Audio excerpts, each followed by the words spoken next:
মেয়েদের জীবনের বেশিরভাগ সময়টা রান্নাঘরেই কেটে যায়। এক কথায় তাদের জীবন রান্নাঘরেই সীমাবদ্ধ।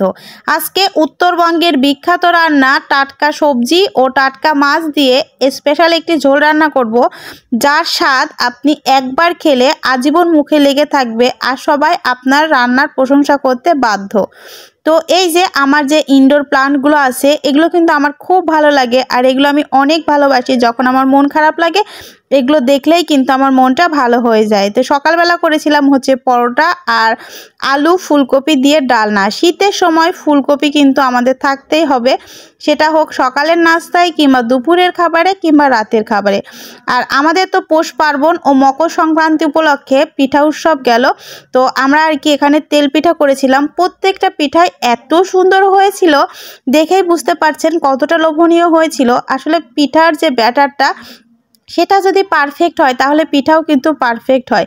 আর এই যে উঠানে নানা রকম আলপনা দেওয়া হয়েছিল, তো আপনারা হয়তো শর্ট ভিডিওতে দেখেছেন।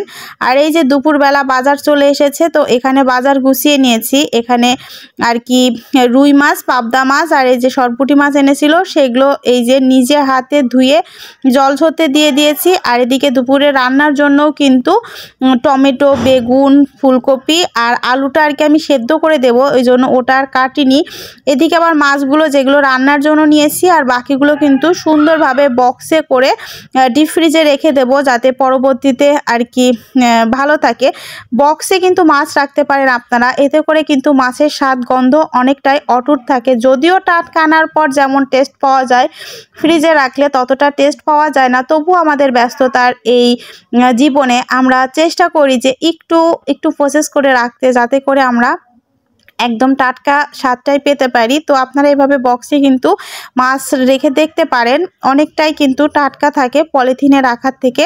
তো ঝটপট ফ্রিজে মাছগুলো রেখে তারপর এই যে মাছে লবণ, হলুদ আর একটু চালের গুঁড়া আর ঝালের গুঁড়া দিয়ে মাছটা মাখিয়ে নিলাম। এতে করে মাছ যখন ভাজা হবে মাছটা কিন্তু খুব সুন্দর মানে মচমচা হয় আর মাছ একদমই ভাঙে না। আপনারা মাছ ভাজার সময় চালের গুঁড়া মেশান কিনা আমাকে কমেন্টে জানাবেন। আর যদি না মিশিয়ে থাকেন, একবার হলেও মাছ ভাজার সময় মাছের চালের গুঁড়াটা মাখিয়ে ভাজবেন, দেখবেন আর কি বেশ ভালো হয়।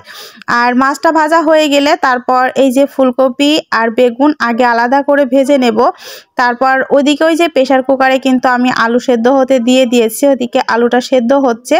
আর এদিকে কিন্তু আমার রাইস কুকারে ভাতও হয়ে গেছে। আর বেগুন আর কপিটা আগে থেকে ভেজে নিয়ে এখন হচ্ছে এই যে তেজপাতা, জিরা সম্বারা দিয়ে তার মধ্যে ঝালের গুঁড়া, লঙ্কার ঝালের গুঁড়া, হলুদের গুঁড়া, আদা বাটা, জিরা বাটা, লবণ দিয়ে ভালোভাবে মশলাটা কষিয়ে সেদ্ধ করে রাখা আলু দিয়ে তারপর এই যে টমেটো দিয়ে ভালোভাবে কষিয়ে নিয়ে তারপর আগে থেকে যে ফুলকপিটা ভেজে রেখেছিলাম সেটা দিয়ে 2-3 মিনিট মতো কষিয়ে নেব। তারপর কষানো হয়ে গেলে তারপর উপর থেকে আর কি মাছ ভাজা আর যে বেগুন ভেজে রেখেছিলাম সেটা দিয়ে ঝোলের জল দিয়ে মানে বেশিক্ষণ না, মোটামুটি সব সেদ্ধই হয়ে গেছে, 4-5 মিনিট ফুটিয়ে নেব। আর নামানোর আগে অবশ্যই গরম মশলা বাটা, এখানে হচ্ছে দারচিনি আর এলাচ বাটা দিয়ে আর সামান্য একটু ঘি দিয়ে আর কি নামিয়ে নিয়েছি। আর আমি টেস্ট করে দেখলাম লবণ ঠিক আছে কিনা, আর একটু লবণ দিয়েছিলাম আর সামান্য একটু চিনি দিয়েছিলাম। এই ঝোলটা এত টেস্ট হয় কি বলবো। আপনারা একবার হলেও এভাবে রান্না করবেন, আশা করছি ভালো লাগবে। আজকের ভিডিওটা আপনাদের কাছে কেমন লেগেছে অবশ্যই কমেন্টে জানাবেন। আর ভালো লাগলে পেজটি ফলো করে আমার সঙ্গেই থাকবেন। কে কোথা থেকে আজকের ভিডিওটি দেখছেন কমেন্টে জানলে আমার ভালো লাগবে। সবাই ভালো থাকবেন, সুস্থ থাকবেন।